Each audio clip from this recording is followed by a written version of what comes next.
반갑습니다. 에어센스 양건석입니다. 오늘은 열화상 드론 시스템을 활용한 태양광 발전소의 결함 검사에 대해서 말씀드리도록 하겠습니다.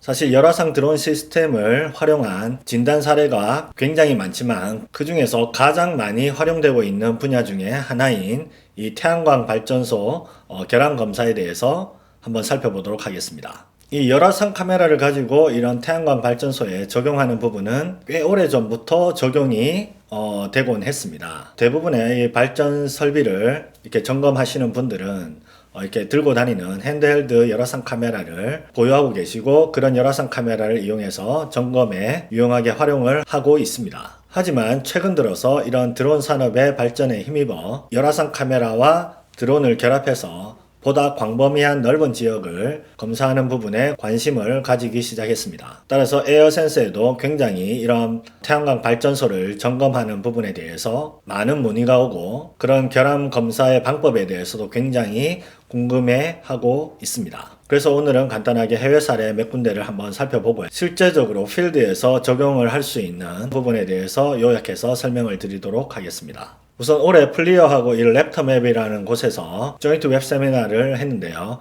이 부분에 대해서 간단하게 요약해서 설명을 드리도록 하겠습니다. 태양광 설비 점검에 있어서 이 열화상 드론 시스템이 어떠한 가치가 있는지에도 간단하게 요약되어 있습니다.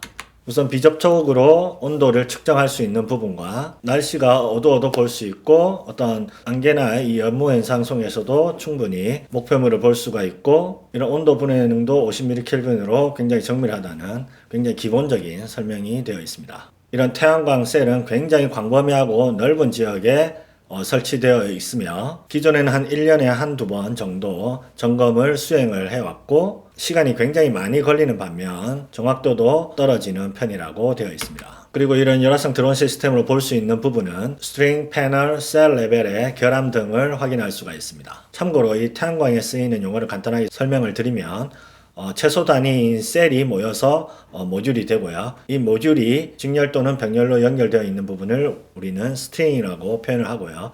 이런 모듈들이 계통에 연결되는 단위를 우리는 어레이라고 표현을 합니다. 따라서 이런 스트링, 패널, 모듈, 이런 셀 레벨의 결함을 확인을 할 수가 있고요. 그리고 어떤 부품의 핫스팟을 확인할 수 있고 또한 이런 모듈, 패널들이 작동하지 않는 부분을 확인할 수가 있습니다. 그리고 정기적으로 결함되어 있는 부분의 위치를 확인할 수가 있습니다.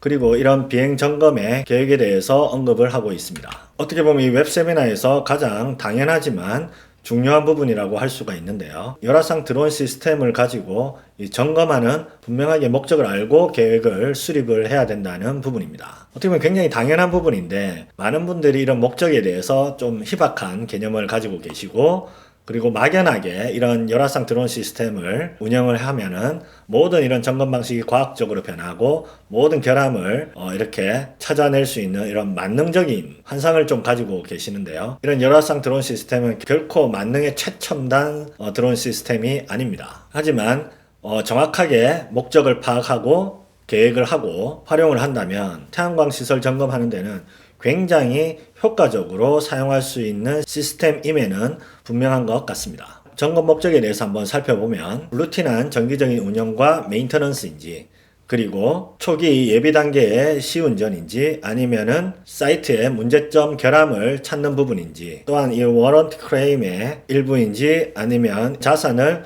이렇게 이전한다든지 양도한다든지 이런 부분에 목적이 있는지 분명하게 목적을 알고 계획을 수립을 해야 되겠습니다. 그리고 기본적으로 이 휴먼 아이가 아니라 버드 아이 뷰로 이렇게 봤을 때는 굉장히 훌륭한 정보를 얻을 수가 있습니다. 이런 기본적인 정보만으로도 그 사이트에 대한 위치라든지 그 다음에 오염 그리고 위험 부분을 손쉽게 파악할 수가 있습니다. 그리고 일반 열화상 카메라 외에도 일반 RGB 카메라로 굉장히 많은 정보를 얻을 수가 있고 심지어 레코딩 녹화와 이미지를 저장을 해서 다양하게 활용을 할 수 있습니다. 우측 그림은 열화상 카메라로 굉장히 핫스팟이 발견된 부분인데 일반 이미지 영상으로 봤을 때는 이런 글래스에 부식이 이루어진 걸 확인할 수가 있습니다. 참고로 이 이미지는 팬텀4에서 촬영된 이미지고요. 팬텀4는 12메가 또는 한 18메가 픽셀 정도 되는 해상도를 가지고 있습니다. 그리고 이런 비행하는 방법에 대해서 간단하게 설명이 되어 있는데요. 기본적으로 수평 또는 수직으로 운영하는 방법에 대해서 설명이 되어 있고요. 꼭 이렇게 해야 된다는 건 아니지만 이렇게 했을 때는 훨씬 더 시간을 절약할 수 있고 좋은 데이터를 얻을 수 있는 가능성이 높다는 방법이고요. 태양광 셀을 이렇게 직접 이렇게 결함 점검을 하다 보면은 다른 사이트에 비해서 이 태양광 셀 점검은 이 파일럿 입장에서 부담감이 좀 덜한 편에 속합니다. 비교를 하자면 이런 교량 인스펙션을 하는 파일럿과 이 태양광 설비를 점검하는 파일럿을 비교를 해보면 상대적으로 이 교량 점검을 하는 파일럿 입장에서는 안전사고를 대비해야 될 부분이 굉장히 많습니다. 교각이라든지 그리고 철골 구조물 그리고 비행 시간이 한정되어 있기 때문에 그 짧은 시간 내에 이런 사각 지역 없이 점검을 하기에는 이 파일럿 입장에서는 굉장히 부담스럽습니다. 안전성 문제도 그렇고 시간적인 문제도 그렇고 거기에 비해서 이 태양광 셀을 점검하는 이 파일럿은 물론 뭐 부담감이 전혀 없지는 않겠지만 상대적으로 부담감이 좀 덜한 편입니다. 안정성 면에서 보면 사실 이 태양광 설비에 사람이 많은 것도 아니고 높은 고층 건물이 있는 것도 아니고 위험 요소가 그렇게 많이 있지는 않습니다. 위험 요소라 하면 그 주위에 개통 연결을 할 수 있는 전주나 전선 정도고요. 그리고 굉장히 험한 산에 위치한 곳이 많기 때문에 사이트까지 그 진입하는 도로가 좀 열악한 부분은 있을 수 있지만 상대적으로 다른 어플리케이션에 비해서는 굉장히 안전성 면에서는 그 안정도는 높다고 설명을 드릴 수 있습니다. 그리고 시간적인 부분도 물론 매뉴얼로 드론을 운영할 수도 있겠지만 대부분 이 셀들이 비슷비슷하고 어느 정도 특정 고도 이상만 올라가면 특정 위험 요소가 없기 때문에 자동 비행 어플을 사용해서 비교적 손쉽게 데이터를 수집을 할 수가 있습니다. 따라서 이런 방법은 초기 몇 번만 가이드를 받으면 데이터를 수집하는 부분은 꽤 쉽게 수집을 할 수가 있습니다. 다만 몇 가지 주의해야 될 부분 중에 하나가 태양광 셀은 기본적으로 이렇게 펄리싱, 샤이니한 재질로 되어 있기 때문에 주위에 이게 반사도가 굉장히 심할 수 있습니다. 그렇기 때문에 그 반사를 피하기 위해서 이 짐벌의 각도나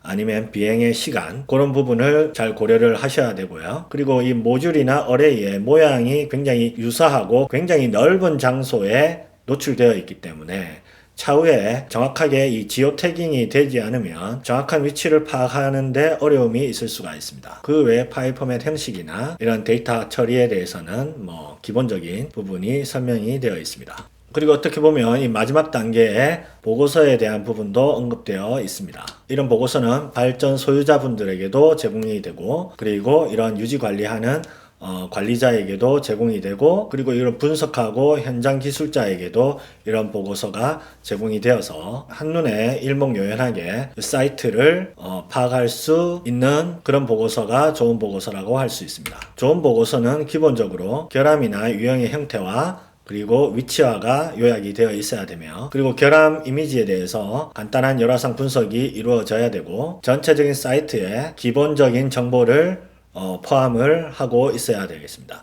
그 중에서 가장 눈에 띄는 것 중에 하나가 Track Change Over Time이라고 되어 있는데요. 이 열화상 카메라 드론 시스템에서 이 태양광 뿐만 아니라 대부분은 이런 경향성을 파악하는 게 굉장히 중요합니다. 셀 결함이 발생되었을 때 이 부분을 조치하지 않고 시간이 지남에 따라 이 셀의 결함이 모듈로 번진다든지 아니면 전체적인 어레이에 영향을 미쳐서 결과적으로는 전체적인 발전 수익의 감소를 이룰 수 있기 때문에 지속적인 관리를 통해서 이런 경향성을 파악하는 게 어떻게 보면은 이 보고서의 핵심이라고 볼 수 있습니다. 예를 들어서 작년과 올해를 비교할 수 있어야 되고요. 아니면은 월별로 비교할 수 있어야 되고 아니면은 계절별로 비교를 할 수 있어야지만 이 경향성을 파악을 할 수가 있습니다. 그렇게 하기 위해서는 꾸준하고 지속적으로 관리가 이루어져야 이런 경향성을 파악을 할 수가 있습니다. 간단하게 이 웹 세미나에 대해서 요약 정리된 부분을 한번 살펴봤는데요.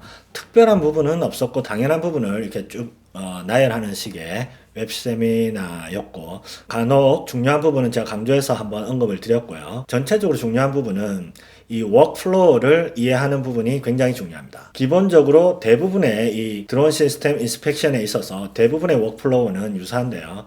기본적으로 크게 나누면 이렇게 데이터를 얻는 과정과 이 데이터를 처리하는 과정 그리고 최근에는 최종 그런 보고서 리포터를 자동으로 하는 부분까지 발전을 해오고 있습니다. 그 첫 번째 이 데이터를 얻는 과정은 사실상 굉장히 많이 발전을 했습니다. 굳이 이런 국가에 공인된 이런 드론 자격증을 따지 않더라도, 아니면 드론에 대한 전문 지식이 굉장히 많아야 된다든지, 아니면 드론 비행 시간이 뭐 100시간, 200시간 이렇게 많이 있어야 된다든지, 이런 부분이 아니라 하더라도 기초적인 안전교육과 드론의 기본적인 일정 시간의 비행 안전교육과 이런 드론 기능에 대해서 이렇게 숙지를 하신 분들이면 그렇게 어렵지 않게 이 데이터를 얻는 부분은 해결이 될 수가 있습니다. 심지어 요즘 무료 어플도 이렇게 버튼 하나로 이륙부터 그리드 미션을 운영하고 착륙까지 버튼 하나로 이 모든 프로세스가 완성될 수도 있습니다. 그리고 이 두 번째 이 데이터 처리 과정도 초기에는 굉장히 특정한 항공 측량을 하시는 분이나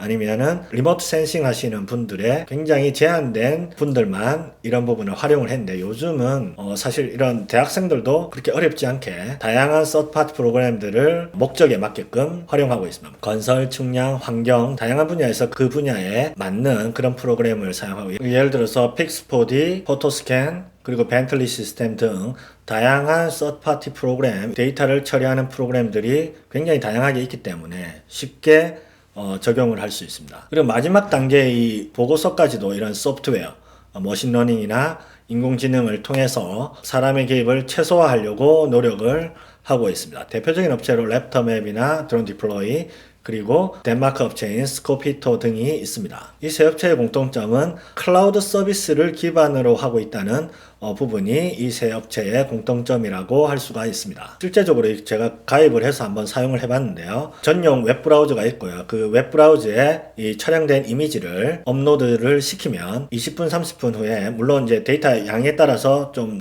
시간의 차이가 있겠지만 한 2-30분 후에 그 데이터 처리가 되었다는 메일이 오고요. 그리고 다시 그 웹브라우저에 접속을 해서 확인을 하면 그 촬영된 이런 열화상 이미지나 일반 실영상 컬러 이미지를 확인을 할 수가 있습니다. 뭐 당연히 온도라든지 색상이라든지 뭐 그런 부분 확인할 수가 있고요. 그리고 이런 자동으로 이렇게 결함에 카운팅 해주는 부분이 있다고 이렇게 표현이 되어 있고, 그리고 이 전체적인 매핑을 했을 때 이렇게 도식화되어서 한눈에 이렇게 볼 수도 있고, 원하는 부위를 이렇게 확인을 해서 그 이미지를 확대해서 볼 수도 있습니다. 제가 직접 이렇게 사용을 해보니까 사실 이게 그 홍보성의 기능들이 대부분이며, 이런 기능들이 이런 웹브라우저 형태에서 서버가 해외에 있기 때문에 굉장히 느리고 무겁습니다, 이 소프트웨어가. 그리고 결정적으로 제가 좀 불편했던 부분은 기본적인 기능 외에 당연히 유료고요. 그 다음에 기본적으로 이런 비용을 지불하고 이 웹브라우저를 사용하는데, 그 내부에 좀 더 중요한 기능을, 예를 들어서 매핑이라든지 중요한 기능을 사용할 때는 또 추가적인 비용을 요구를 하고,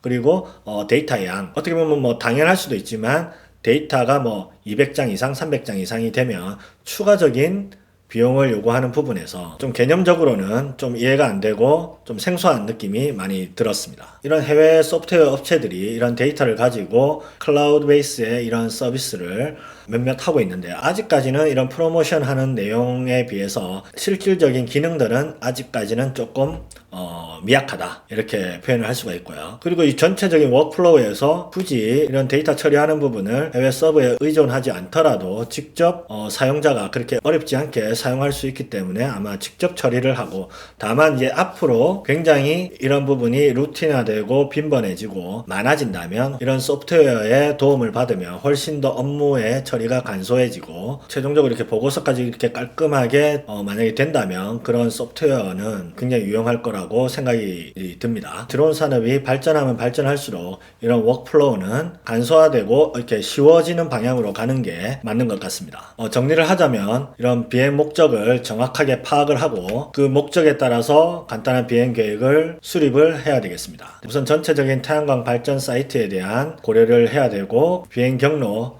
동선에 대해서 비행 계획을 하셔야 됩니다. 그리고 이 열화상 카메라의 파일 포맷을 선정을 해야 되며, 비행의 속도라든지 인터벌 캡처, 그리고 비행의 방향, 그리고 이런 셀 단위의 점검을 할 건지 아니면 모듈 단위의 점검을 할 건지에 따라서 고도가 선택이 되고, 이런 해상도, 렌즈, 고도, GS 값이 결정될 수가 있습니다. 기본적으로 셀 단위 점검에는 약 한 50m 이하에서 이렇게 비행을 하시면 되고, 이런 모듈 단위 그리고 전체적인 매핑을 하기 위해서는 약 한 150m 이상에서 이렇게 촬영을 하시면 점검하는데 무리가 없습니다. 또한 이런 지오 태깅을 통해서 이미지별 위치값이 정확하게 메타데이터가 생성되어서 향후에 이런 이미지가 보고서하고 위치를 찾는데 도움을 줄 수가 있어야 되겠습니다. 그리고 마지막으로 이 보고서인데요. 이 보고서는 발전 소유자나 O&M 관리자, 이런 현장의 실무자들이 볼 수 있도록 기본적으로 전체적인 시스템의